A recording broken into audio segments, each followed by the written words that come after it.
the next morning he would ask the same question again. I would give him the same answer and tell him that I hoped it would be soon. The days went by until one morning my patient told me that he was done.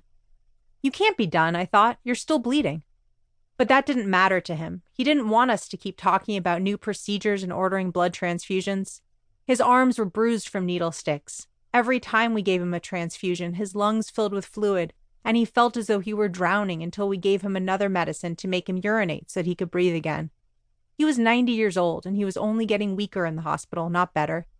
Even though I knew that, even though I felt a little nervous and guilty when I saw him each morning, I found his words unexpected and somehow insulting. So I tried to negotiate. I told him that I was sorry we had kept him from eating for so many nights, awaiting procedures that inevitably occurred late in the day and sometimes not at all. I could bring him some food from the cafeteria, I offered, anything he wanted. I needed him to understand that if he stuck with us a bit longer, then maybe we could make him better. He didn't want our kind of better. He missed his home and his bed and his television and the way it was quiet at night and the sunlight crept in through his bedroom window each morning. It wasn't the house where he had raised his family, but still he had his chair in the living room and he had his books. So he shook his head no.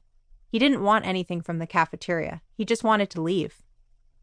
Maybe he was depressed. I called the psychiatrist, half hoping that they would tell me he wasn't able to make his own decisions. They spent a long while in his room, and when they emerged, they were certain that my patient's mind was entirely sound. He understood the consequences. He understood that he would keep bleeding and slowly become weaker and more anemic, and that eventually he would die from the blood loss. Surprised and frustrated by their determination, I filled out the discharge paperwork that sent him on his way. I went over our final set of conversations for weeks. The way I saw it, my patient had come in with a problem that we weren't good enough to solve, so he had decided to go home where he would die. It was clear to me that we'd failed. I was surprised when, a few months later, a flower delivery arrived at the nurse's station on one of the general medical floors. There was a vase of lilacs, and with it, a note for me. It took me a moment before I registered the name and realized that the flowers were from my patient's son. Certain I had done something wrong and anxious about what I would find, I opened the envelope. I learned that with the aid of a hospice team, my patient had lived out his final days at home, as was his preference. His son was writing because he wanted to thank the doctors who'd taken care of his father during the last of his many hospitalizations. He had spoken highly of us, it turned out. He knew how hard it had been for us to see him leave, and he was grateful that we had. I read the note again. I think that might have been the first time I'd heard from a patient or his family after a hospital discharge. I know it was the first thanks that I'd received, and all this for a decision that hadn't even been mine to make. I took one of the lilacs with me and pressed it between the pages of the pocket-sized medicine text I kept in my white coat. The memory of this patient and his son's unexpected gift stayed with me. And as I returned to his story in the coming years, I began to see it in a different light. My elderly patient made the choice to leave the hospital so that he could live the way he wanted for whatever time he had remaining. Was that a failure, as I had assumed, or a kind of success?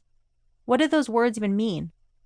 As I began to look farther down the road, at the longer-term reverberations and repercussions of our decisions, distinctions that had once seemed so clear started to blur. During those days of negotiation in my patient's room, I had believed survival was all that mattered. Maybe that is the way it must be for doctors at the very beginning. But survival was just the start.